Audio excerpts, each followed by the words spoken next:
मैं सांसद बनाया, बागपत से भी भारतीय जनता पार्टी का सांसद बनाया। उससे पहले 5 साल कांग्रेस की सरकार थी, हम भूल जाए कई बार। उस सरकार में भी आपका प्रतिनिधित्व था, उस सरकार में भी आपके सांसद मंत्री थे, और उस सरकार की आपको शायद 2-4 बातें याद होंगी कि सुबह अखबार खोलते थे आप तो 2G घोटाला, 4G घोटाला, कोयला घोटाला और तो और एयरलाइंस के अधिकार भी विदेशी कंपनी को भेज दिए गए थे 2009 से 14। और 14 के बाद आपकी सरकार है भारतीय जनता पार्टी की, कि 7 साल में किसी अखबार में किसी घोटाले का जिक्र नहीं हो सकता। 2012 से 17 समाजवादी पार्टी की सरकार, आपके एक ही बात ध्यान होगी उस सरकार की, मुजफ्फरनगर का दंगा, राजनी, चोरी, डकैती और थाने में बैठे हुए हाजी, इसके अलावा कुछ याद नहीं रह सकता। और 2017 से बात करके देखोगे, मैं नहीं कहता रामराज आ गया, पर रामराज की तरफ 2 कदम बढ़ गए। चोरी कम है, डकैती कम है, राजनी कम है, आप चौधरी की सुनी जान लगी, और आपके बालक विधायक, सांसद और मंत्री बनने लगे। ये अंतर है। अब मैं एक बात कई बार सोचूं, आपसे पूछूं हर जिले में जाए, भाई हमारा बापा चौधरी चरण सिंह नहीं था तो हमारी कमी है क्या? मैं बता देता हूं। हम थारा पैदा हो गए, गलती थारी है कि हमारी है? तो बता दो, इससे मेरी कोई कमी हो तो बताओ, क्योंकि घूम फिर के एक ही बात आवे। इससे मेरी कोई और बात हो तो बताओ। तमाम परिवारों के हैं जितने इस मंच पे बैठे, किसी के पिताजी या दादा को आप में से कोई नहीं जानता हो। रमाड़ा मेरा गांव है, मेरी रिश्तेदारियां हैं, मेरा परिवार है, इसलिए रमाड़े में लोग जाने, लेकिन रमाड़े से बाहर जानते होंगे। तो पता नहीं हमारी कमी, या आपको तय करना कि आपको अपने बच्चे आगे बढ़ाने। आपको ऐसे विधायक सांसद चाहिए जिसका हाथ पकड़ लो, जिसे फोन करके उठा लो, या ऐसे विधायक सांसद जैसे आपने पहले बनाए जिनका फोन नंबर आप पर कभी नहीं रहा, ऐसे बनाने तय करना आपका काम है। लोकतंत्र में जनता का आशीर्वाद ही सबसे बड़ा आशीर्वाद है। 25 साल आपने सांसद बना के रखे यहां से, बहुत बड़े नेता, बुजुर्ग। मैं व्यक्तिगत टिप्पणी कभी किसी पर नहीं करता, लेकिन सवाल पूछने का मन मेरा भी रहता है, क्या दिया इस बागपत जिले को? एक चीज दी, मेरे भी याद है, फिर आप कहोगे पहले ही कह दूं, मलकपुर मिल, जिसकी पेमेंट जिस दिन तक लगा आज तक नहीं हुई ढंग से। एक मलकपुर मिल के अलावा कोई क्या हो तो बताओ भाई, पूरे जिले में तो बता दो, बैठे हाथ उठा बता दो किसी के, उसके अलावा कोई बात 25 साल में याद आई। और इस बागपत जिले की टूटी हुई सड़कें, यहां विकास का बिल्कुल ना होना। आप दिल्ली के कितने पास बैठे, हरियाणा में जाके देखो गुड़गांव तक क्या हो गया और आपकी क्या दुर्गति हुई। 25 साल का परिणाम है जैसे सांसद आपने बढ़ाए। एक तरफ आपने चौधरी चरण सिंह जैसा नेता दिया देश में, जिसने किसानों की बात रखी, जिसका पूरे देश में नाम था, और उसके बाद उसी के नाम पर देते चले गए। बदमाशाही है तो हमें घर बैठा दो, और लोकतंत्र है तो काम का हिसाब लेना सीख लो। हम काम ठीक कर रहे हैं, वे काम ठीक कर रहे हैं। किसान भी लाए, 75 साल देश की आजादी को होने जा रहे। भाई किसान अगर खुशहाल था तो बिल की कोई जरूरत नहीं, और किसान को समस्या थी तो मैं 3 बेले के बारे में तो बात जरूर पूछूंगा। इस बात पर जिले में कोई मंडी है क्या? पहला कानून है पीएमसी एक्ट, रोज भाषण सुन का काम पक लिया, मंडी खत्म हो जाएगी। भाई आपके जिले में तो मुझे दिखती नहीं कोई मंडी हो, खत्म कौन सी होगी? हम तो मंडी बनाना चाहते हैं। भाई 25 साल में कोई बागपत में मंडी बनाई हो तो ये बताना है कि जो हम खत्म कर देंगे। हम तो कह रहे हैं मंडी बनाने का काम होगा, और प्राइवेट लोग आओगे खरीदेंगे।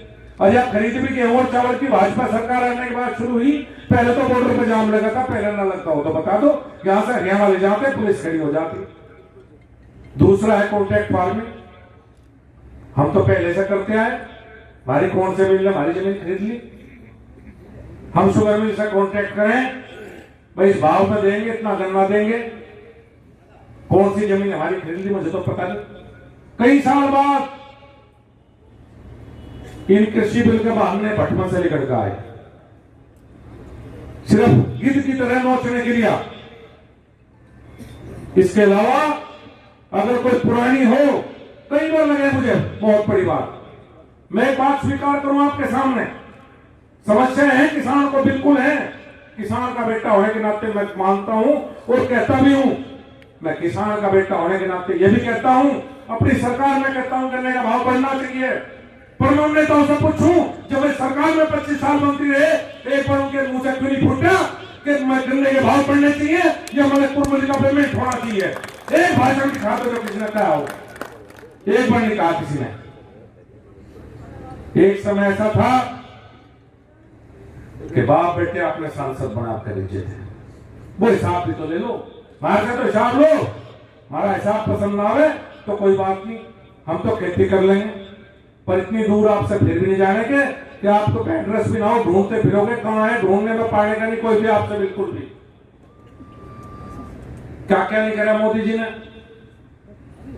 आज तो कहते हैं बहुत से लोग कश्मीर में गए होंगे, पर सबके मन में चर्चा थी कि कश्मीर का इलाज होना चाहिए, 370 हटनी चाहिए, सबके मन में कर सकती।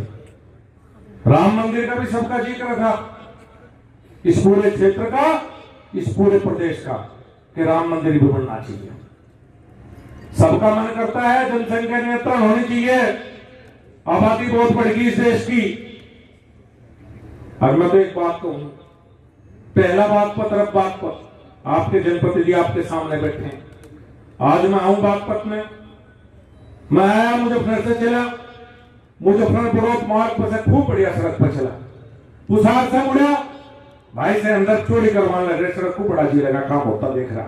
उसके बाद यहां निकला, बिल्कुल हाईवे पर फटाफट करता हुआ आपके बीच में आ गया। और याद कर लो पुरानों का जमाना, मुजफ्फर से चले थे, पहले तो पुसार पहुंचने में 1-2 जगह गाड़ी भिड़ लेती, एक टायर फट जाता। और इस सड़क का क्या होता मैं कहना नहीं चाहता। आज कहीं कहीं नेशनल हाईवे पुल वैसे चोरी सड़के, भाई कहां से आया ये पैसा? तो कभी आपने सोचा मोदी के बनने से पहले जो सरकारें थी वे इस पैसे को कहां लेके जाती थी, जो विकास का पैसा आज लगने लग रहा? कभी सोचना इस बारे में। जो आपकी समस्या है वो बिल्कुल आप हमें टोको और हम कहेंगे, चाहे वो गन्ने की समस्या हो चाहे बिजली की समस्या हो। आपने जो काम हमें सौंपा है अपनी बात कहने का, वो निश्चित रूप से हम अपनी सरकार में कहने काम करते हैं। और गन्ने के रेट भी अगर कोई को बढ़ा होगा तो यो योगी बढ़ा हुआ है, एक बार आंदोलन तो खत्म हो तो मेरी साथ चलिए बढ़वा के लाऊंगा, एक बार से खत्म तो करवाओ। और इस मलकपुर मल का इलाज भी होगा तो हम ही करेंगे। और इसका इलाज किस दिन ऐसा हो जाएगा जब तभी का इलाज रहता है, ढूंढता रह जाएगा सेठ जी पावर नहीं कहीं कहां है कहां नहीं। ये काम हम ही कर सके क्योंकि दबाव हमारे ऊपर है। और हम हटाकर नहीं फिर बनाओगे तो कहने किसे जाओगे? वो तो बता दो, वहां तो कहने की हिम्मत भी नहीं होती, मिलने की हिम्मत नहीं। वहां तो घंटा लगा था, पूरा दिन खड़े रहे होते, तड़की तक सांझ का, सांझ को 5 मिनट के लिए बाहर निकले थे, हाथी लाके खा लेना है चले जाते। अब तो यहां से चलो सेहंदर भाई पाओगा, सेहंदर भाई नहीं पाओगा, दिल्ली में सतपाल जी पाओगे, वो नहीं पाओगे मैं पाऊंगा, कोई ना कोई तो आपको ढूंढे तो मिल ही जाता। और हम तो पैर भी छुए आपके।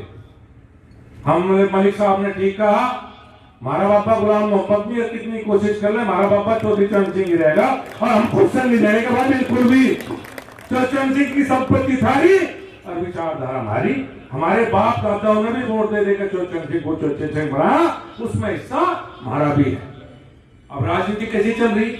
बाप पर ब्लॉक का जिक्र आया, कई दिन से अखबार में पढ़ रहा, ब्लॉक पर उन्होंने कहा कि चौधरी चरण सिंह इतने बड़े नेता, इतने बड़े किसान नेता, इस देश में उनसे बड़ा नेता नहीं हुआ। राजेश पायलट बहुत बड़े नेता थे, उनकी मूर्ति लगाने पे विवाद खड़ा कर दिया। भाई मैं पता करा, मैं भी अखबार में पढ़कर पता करूं, पता करा प्रस्ताव सरकार को भेजा ही नहीं। अरे चरण सिंह की मूर्ति को ऊपर करना चाहते हो राजनीति?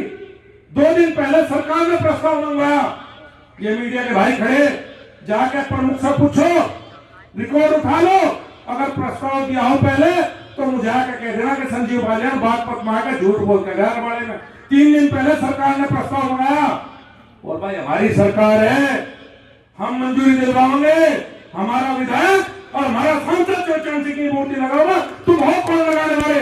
जिस सारी सरकार थी जब लगाते, जब तो लगाई नहीं गई, आज हम लगाओगे। दोनों की मूर्ति लगेगी, सरकार से भी बात होंगी।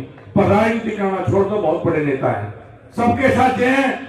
और जिस दिन वो नाम हट जाएगा उनके साथ से, जिस दिन आप लोग कह दोगे काम के आधार पर वोट देंगे, चो साहब के नाम पर आधार पर वोट नहीं देंगे, गांव के प्रधान बनने जो रहने के सांसद विधायक तो बहुत बड़ी बात है। गांव में तो काम मांगो प्रधान से भी, पर यहाँ का फेल हो जाओगे। तुम तो समझ में नहीं आता कि प्रधान तो ऊपर चलते ही काम नहीं मांगते। एक ही चीज देखो, हम भी खा रही हैं, हम आपके ही हैं और आपके लिए काम करेंगे। निवेदन यह है कि काम के आधार पर प्यार करना शुरू कर दो। नाम बहुत हो गया, बहुत बहुत धन्यवाद, बहुत बहुत धन्यवाद।